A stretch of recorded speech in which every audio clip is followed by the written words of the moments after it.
Chris Watkin here, joined by Rob Wells and his dog Ted, and we're here to talk about how he thinks estate agents are like human punch bags.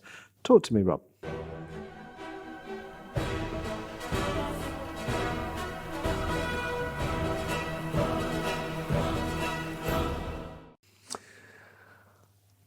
It is one of the most emotional thing and stressful things that people will do buying houses.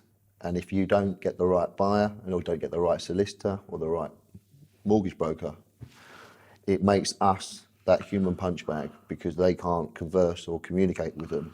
And we're the ones that have always got our phones on that people can talk to. Yeah. So how did you cope with being a human punch bag? All right to start off with. Okay.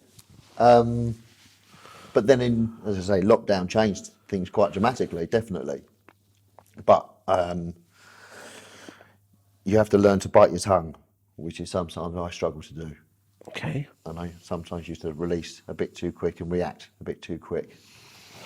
And I think a lot of What, people... to clients and other agents? And I think when you give someone your all and you're taking phone calls at 10, 11 o'clock at night at times, and yet people don't respect you, I live on respect. But yet, can't you see that they are in a stressful situation? And unfortunately, by the very nature of the title of this video, is that they're gonna offload on you. Absolutely. Can you not see that? Fortunately, it's only happened a couple of times. Okay. However, I don't know what reasons why people have had that with me. They might have lost their job or feeling shit today. You have to realise you don't know what's going on behind closed doors. So if they've had a bad day, sometimes it's easy to take it When on. did you realise that? When did you almost mature yourself that you realised that actually you just got, you got to take it on the chin? Pardon the pun, but Literally, probably a couple of months ago. I was so self-absorbed in my own world that thinking I can do this, I can do that, I'm the best. I just strived on that. I know what I'm doing. I think because the year I had such a successful year, and I had what I believed two guys that really believed in me, really pushed me. And when people who don't know the process are trying to tell you how to do the job, it's very irritating. Give you a classic example. Final figure, final offer. Make an offer. You got two chances to make an offer, and then they make an offer of 400,000. Is that your final offer? Yes. Go back to them. Sorry, you haven't been successful. They'll phone you back. Okay, we'll go 425, and you've got to relay that to the client, to the estate, to the client. Okay. And that's the job you get paid to do, mate.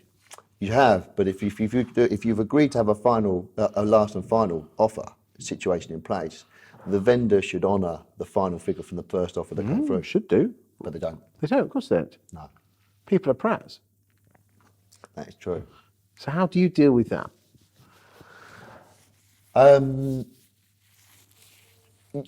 You can only be honest and put your offers forward.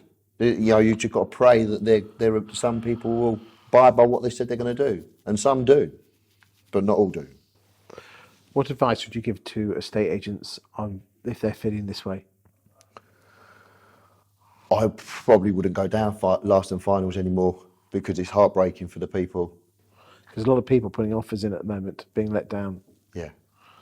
A classic example, we had a house on the market for 325,000 to 365.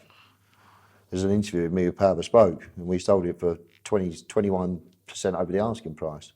We had a price guide at 325 to 365, yet we sold it for 395. It was just purely this client wanted that house. He was cash. He could build there. Of course, he got the property, didn't he? But how do you deal with it? Answer the question. You've got to try and emphasise with the vendor, with the buyer, and just say, look, I'm really sorry. I work with Home Search now, which is great. Home Search is the opportunity of, because we have the videos, we send the videos out and do a sold in your street and say, have you got a house like this? Because we've actually got buyers waiting. Would you be interested in selling? Okay. You say you use Home Search, as a marketing tool to send to others to try and get more vendors on board. Yeah. So when we do an open day, yeah. So go on. So when we do an open day, we line up like 12 viewings. What we then do, or what we used to do, is the person who secured the property would take it. The people who made an offer on the property, we would do a letter for the sold in the street to try and. And that worked, did it? Top tip for you there. Thanks for your time today.